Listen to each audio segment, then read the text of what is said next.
नमस्कार, मैं हूं पवन त्यागी। देश के संसदीय कार्य मंत्री प्रहलाद जोशी ने घोषणा की कि मोदी सरकार संसद का एक विशेष सत्र आयोजन करने जा रही है। 18 सितंबर से लेकर 22 सितंबर तक ये 5 दिन का विशेष सत्र नई संसद के अंदर आहूत किया जाएगा। जैसे ही संसदीय कार्य मंत्री ने ये घोषणा की, पूरे देश में हड़कंप मच गया। खासतौर पर विपक्षी पार्टी पूरी तरह बौखला गई। तरह तरह के बयान नेताओं के आने लगे। मुंबई में INDIA गठबंधन के नेता जुटे हुए थे और वहां से कोई पहले चुनाव के कयास लगाए जाने लगे, कोई उसमें कुछ और बातें करने लगा। यहां तक कि कपिल सिब्बल ने तो यह कह दिया कि मोदी तो अब भविष्य में चुनाव ही नहीं होने देंगे यदि इस बार मोदी जी जीत जाते हैं। इस तरह की कवायद के बीच न्यूज चैनलों ने ब्रेकिंग न्यूज चलानी शुरू की, पत्रकारों ने विश्लेषण शुरू कर दिए और सबने अपनी राय रखते हुए कॉमन राय चीज आने लगी कि इस विशेष सत्र में मोदी जी एक देश में एक चुनाव कराने की घोषणा कर सकते हैं। उस पर एक बिल आ सकता है और वो बिल पास इसी 5 दिन के विशेष सत्र में पास हो जाएगा। उसके बाद 2024 का लोकसभा चुनाव जब होगा, उसी के साथ राज्यों के चुनाव भी कराए जाएंगे। ये कानून बनाकर करा जा सकता है। इस पर चर्चा होने लगी, लेकिन मैं आपको बताऊंगा कि मोदी सरकार आखिर में ये जो 5 दिन का विशेष सत्र है, इसमें करने क्या जा रही है। हालांकि ये भी मेरा अभी पूर्व अनुमान है, लेकिन जो हिंट संसदीय कार्य मंत्री प्रहलाद जोशी ने घोषणा के समय किया और अब दोबारा उन्होंने मीडिया में जो बोला है, उसके आधार पर और सूत्रों के आधार पर मैं बता रहा हूं कि जो ये 5 दिन का विशेष सत्र आयोजित किया जा रहा है, इसमें हो सकता है मोदी सरकार एक राष्ट्र एक चुनाव का बिल भी ले आए, लेकिन वो बिल इसी सत्र में पास हो जाएगा, ये संभव नहीं है। इसको मैं आगे बताऊंगा। दूसरा, मैंने पहले भी वीडियो कहा था और मैंने कहा था कि मेरे जो सूत्र हैं वो ये बता रहे हैं कि इस बार इस 5 दिन के जो विशेष सत्र में एक बिल आ सकता है, वो है प्लेस ऑफ वर्शिप एक्ट 1991 का संशोधन। लेकिन जो महत्वपूर्ण बात है जिससे शुरुआत की जाएगी इस सत्र की, वो मैं आपको आज बताऊंगा, और वो है G20 समिट से जुड़ा हुआ। आप जानते हैं हमारे देश में G20 सम्मेलन हो रहा है, भारत उसकी अध्यक्षता कर रहा है। पूरे देश के अलग अलग भाग में अलग अलग तरह के 20 देशों के प्रतिनिधि हमारे देश में आए हैं। कल्चरल प्रोग्राम हुए हैं, उसमें बहुत तरह के लोग आए हैं, उद्योगपति भी आए हैं, उनका भी समिट हुआ है। श्रमिकों का भी सम्मेलन भारत में हुआ है, जिसको ट्रेड यूनियनों ने ऑर्गेनाइज किया। अब इसी कड़ी में आपको पता है कि भारत के अंदर 7, 8, 9 सितंबर को 20 देशों के राष्ट्राध्यक्ष दिल्ली में जुटेंगे। इसको लेकर दिल्ली में तैयारी शुरू है और हम सब जानते हैं उसको कार्यक्रम को किया जा रहा है। इसी कड़ी में G20 सम्मेलन की कड़ी में ही इन 20 देशों के स्पीकर भी भारत के अंदर आने वाले हैं।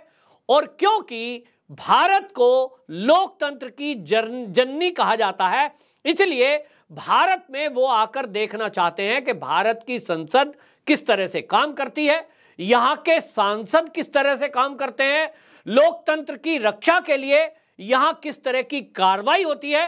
और इस चीज को जब देखने के लिए 20 देशों के स्पीकर यहां आएंगे, तो संसद का संयुक्त सत्र आयोजित किया जाएगा और उसके लिए जो तारीख तय है वो है 12 अक्टूबर, 13 अक्टूबर और 14 अक्टूबर, यानी 3 दिन का वो विशेष सत्र होगा अक्टूबर के महीने में। यानी शीतकालीन जो सत्र होता है दिसंबर जनवरी में, ये उससे पहले होगा, क्योंकि 20 देशों के राष्ट्राध्यक्ष यहां आने वाले हैं। अब उनकी तैयारी में हमारे देश के सांसद पहले से तैयार हों, तो उसके लिए हमारी संसद भी तैयार है। इसका ट्रायल एक तरह से ये विशेष सत्र बुलाकर मोदी सरकार करने जा रही है। इसमें सांसदों को इस बात को समझाया जाएगा कि आपको जो वो 20 देशों के स्पीकर आएंगे उनके सामने किस तरह का व्यवहार करना है, क्या क्या चीजें बतानी है। क्योंकि हम जान रहे हैं हमारे देश के सांसद तो आप देखते हैं जब सत्र चलता है किस तरह का हंगामा हल्ला करते हैं। तो ये सब चीजों को ध्यान में रखते हुए ये विचार किया गया है कि उनको इस बात को समझाया जाए और तैयार किया जाए। इसको लेकर के ये विशेष सत्र की शुरुआत की जाएगी। जैसा प्रहलाद जोशी जी जो संसदीय कार्य मंत्री है उन्होंने अपने उद्बोधन में बोला भी था कि ये जो हम अमृत काल चल रहा है, इस अमृत काल में हम इस विशेष सत्र का आयोजन करने जा रहे हैं, एक हिंट दिया था।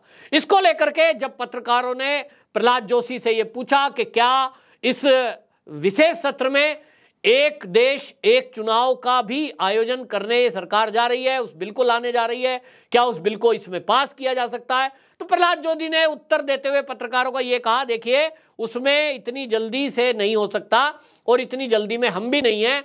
उसके लिए एक समिति बनाई गई है और वो समिति अभी उसकी अध्यक्षता, क्योंकि पूर्व राष्ट्रपति रामनाथ कोविंद जी उसके अध्यक्ष बनाए गए हैं, उस समिति में सभी राजनीतिक दल अपनी राय रखेंगे, बाकी एक्सपर्ट उसमें अपनी राय रखेंगे और जो पहले से चीजें आई हैं उसको लेकर के समितियों के राय मशवरा उस सब के बीच रखे जाएंगे। यानी एक लंबा प्रोसेस है, वो ऐसा नहीं है कि 5 दिन का विशेष सत्र बुलाया, उसमें बिल पेश हुआ, चर्चा भी हो गई और फिर उसको पास भी कर दें, क्योंकि एक लंबी प्रक्रिया है। वो लोकसभा और राज्यसभा के अलावा कई राज्यों की सहमति भी उसमें जरूरी है।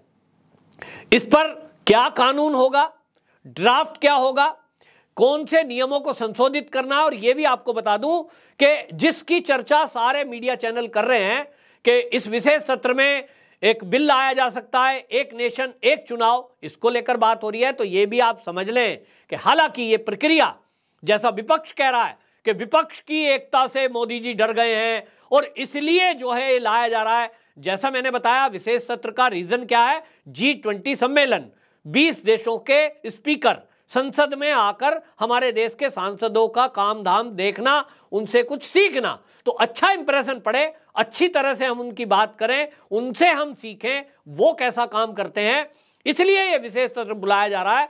शुरुआत तो इसलिए है, लेकिन इसमें जैसा मैंने कहा 2 महत्वपूर्ण बिल जो इसमें लाए जा सकते हैं, जैसा मैंने कहा प्लेस ऑफ वर्शिप एक्ट 1991, उसको इस विशेष सत्र में इसलिए लाया जाना जरूरी है क्योंकि हमारे देश के लगभग 4000 मंदिरों को लेकर चर्चा चलती रही है कि उनको मुगल आक्रमणकारियों के द्वारा ध्वस्त कर दिया गया था और कांग्रेस की सरकार के समय में उनको पुनर्निर्माण नहीं करने दिया गया।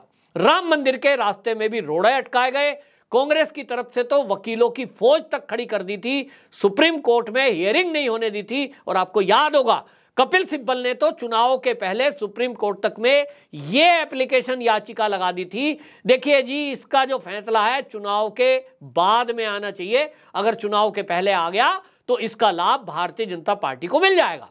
इस तरह की बातें करके रोकने की कोशिश की गई थी, ये सब आपको याद होगा। लेकिन आपको यह भी याद दिला दूं कि ये जो वर्शिप एक्ट है जिसको कांग्रेस ने बनाया और ये कह दिया था कि 1947 से बाद में जो उसके पहले की चीजें हैं उसके बाद में किसी भी धार्मिक स्थल की स्थिति को नहीं बदला जाएगा और अगर उसके स्वरूप में कोई बदलाव करता है तो उसको 3 साल की सजा और जुर्माना भी करना दे दिया जाएगा। ऐसा एक्ट बना दिया गया था।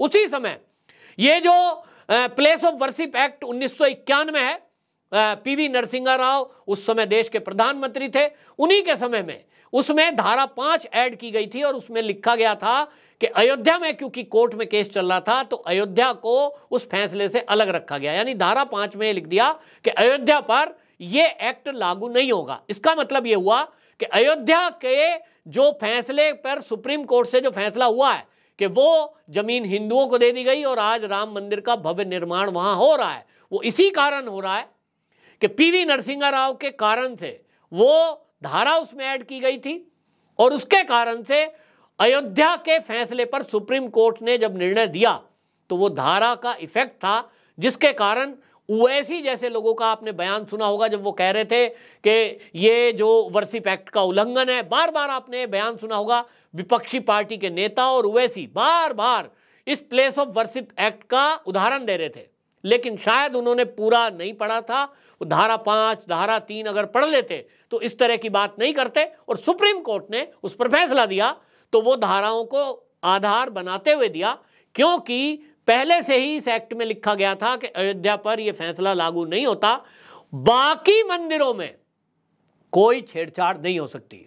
इसका मतलब यह हुआ कि जो श्रृंगार गौरी मंदिर है उसकी जो जांच हो रही है, चाहे उस जांच में यह आ जाए कि वो भी मंदिर है, चाहे कृष्ण जन्मभूमि पर भी यह फैसला आ जाए जांच के बाद कि वो भी मंदिर है और मस्जिद बाद में बनाई गई, ऐसे 4000 देश के अंदर मंदिर हैं जिनको इसी तरह आक्रमणकारियों ने तोड़ा। मंदिरों की संख्या कहीं ज्यादा है, लेकिन हिंदू पक्ष 4000 मंदिर को यह दावा कर रहे हैं कि यह हमारे लिए ज्यादा महत्वपूर्ण है, ज्यादा श्रद्धा के केंद्र हैं, केवल 4000 मंदिर हमें दोबारा से निर्माण करने दिए जाएं। लेकिन कांग्रेस की चाल के कारण कांग्रेस ने जो हिंदुओं का शोषण करने के लिए और मुस्लिमों का तुष्टीकरण करने के लिए ये जो प्लेस ऑफ वर्शिप एक्ट 1991 में बनाया था, इसके चलते किसी भी मंदिर को पुनर्निर्माण नहीं किया जा सकता, क्योंकि वो एक्ट आड़े आता है। मोदी सरकार इस विशेष सत्र में इसी संशोधन को करेगी और इस एक संशोधन को करने से ये 4000 जो मंदिर हैं जिनको हिंदू पक्ष बनाना चाहते हैं, उनके निर्माण का, पुनर्निर्माण का रास्ता साफ हो जाएगा। इस एक्ट से ये विपक्षी पार्टी एक्सपोज भी होंगी। जहां एक तरफ इस पर चर्चा होगी तो कांग्रेस के काले कारनामों का खुलासा होगा कि कांग्रेस ने किस तरह से देश की आजादी के बाद से मुस्लिम तुष्टीकरण की राजनीति की, वहीं हिंदुओं को उन्होंने हमेशा दबाया और कुचला। एक तरफ उनके धार्मिक स्थल नहीं बनने दिए, उनको किस तरह से फंसाने के लिए कानून बनाए, किस तरह से हिंदू आतंकवाद शब्द जैसे गढ़े गए, किस तरह से हिंदुओं पर प्रहार किया गया, कांग्रेस को एक्सपोज किया जाएगा। इसी में जब ये एक्ट बन जाएगा और संशोधन हो जाएगा, मंदिरों का रास्ता क्लियर होगा। और आपको बता दूं कि ये जो INDIA गठबंधन के 28 दल हैं, ये इस नई संसद में एक्सपोज होंगे।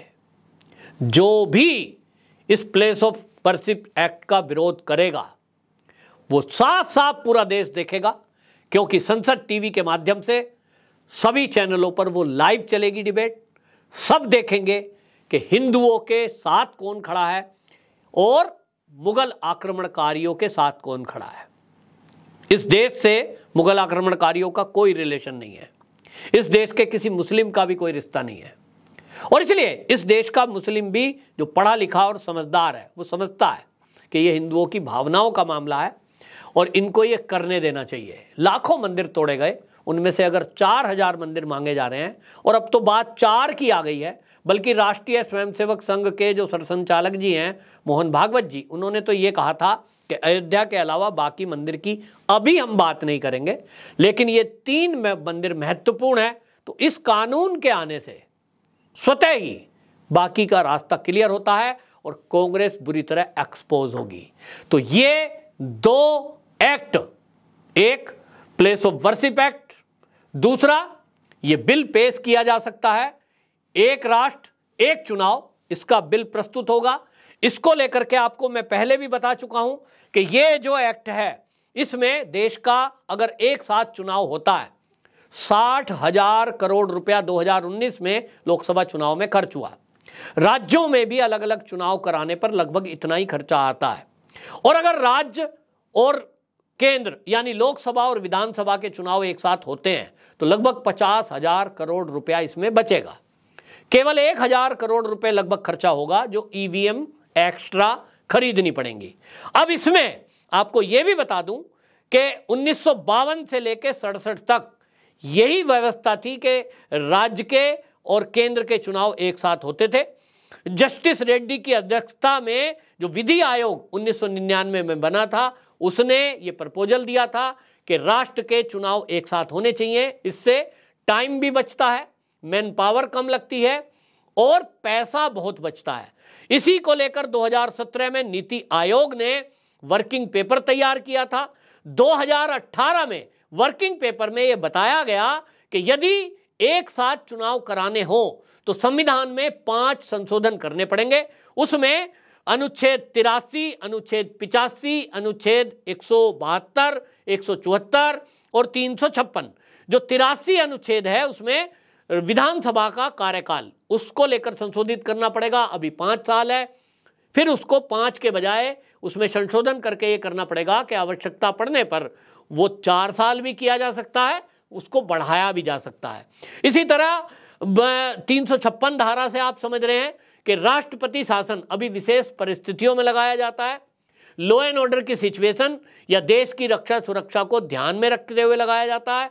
फिर यह संशोधन कर दिया जाएगा कि देश की आवश्यकता को देखते हुए चुनाव एक साथ कराने के लिए भी ये राष्ट्रपति शासन राज्यों में लगाया जा सकता है 356 का उपयोग करके। जब तक ये संशोधन 5 नहीं होते, और ये 5 संशोधन होंगे तो लोकसभा और राज्यसभा दोनों से ये पास कराने होंगे, तब तक ये कानून नहीं बन सकता। यानी एक पेचीदा काम तो यही है कि दोनों सदनों में ये पास हो। उसके अलावा जो राज्य अभी इसमें 2 साल 3 साल जिनका कार्यकाल बचा है, यानी राज्यों की सहमति भी इसमें जरूरी है। इसके अलावा इसमें चुनाव आयोग, राजनीतिक दल, नौकरशाह, शिक्षाविद और एक्सपर्ट, इनकी राय मांगी गई है, उनकी राय भी आना जरूरी है। यानी ऐसा नहीं हो सकता कि मोदी जी ने सोच लिया, मोदी सरकार ने तय कर लिया तो ये बिल लाए, पास हो गया। लोकतंत्र है और लोकतंत्र में ऐसा नहीं होता कि विपक्षी पार्टियों की राय ना ली जाए, उनसे चर्चा ना हो। तो इस विशेष सत्र में ये कानून बनना संभव नहीं है, ऐसा मुझे लगता है। एक्सपर्टों की राय के आधार पर यह मैं पूरी जिम्मेदारी से कह रहा हूं। प्रस्तुत जरूर हो सकता है क्योंकि कवायद तेज कर ही दी गई है। जैसा मैंने बताया 2014 के चुनावी घोषणा पत्र में भारतीय जनता पार्टी के ये था। तो जो विपक्षी पार्टी के नेता ये आरोप लगा रहे हैं, अधीर रंजन चौधरी जैसे नेता, संजय राउत जैसे नेता, कि विपक्षी एकता से मोदी जी डर गए इसलिए इस बिल को ला रहे हैं, ऐसा कतई नहीं है। 2014 के घोषणा पत्र में था, 2017 और 18 में बाकायदा संसद में वर्किंग पेपर इस पर रखा गया है, नीति आयोग ने इस पर रखा है। ये बात अलग है कि विपक्षी पार्टी हल्ला करती हैं, संसद में बैठती नहीं और इसलिए उनको पता नहीं है। तो कुल मिलाकर के ये जैसा मैंने बताया G20 सम्मेलन को लेकर के शुरुआत होगी। उसके अलावा ये 2 बिल पेश किए जाएंगे और इसमें जो खास बात है वो मैं फिर से रिपीट कर रहा हूं, प्लेस ऑफ वर्शिप एक्ट ये संशोधित हो सकता है। ये इसी विशेष सत्र में होगा।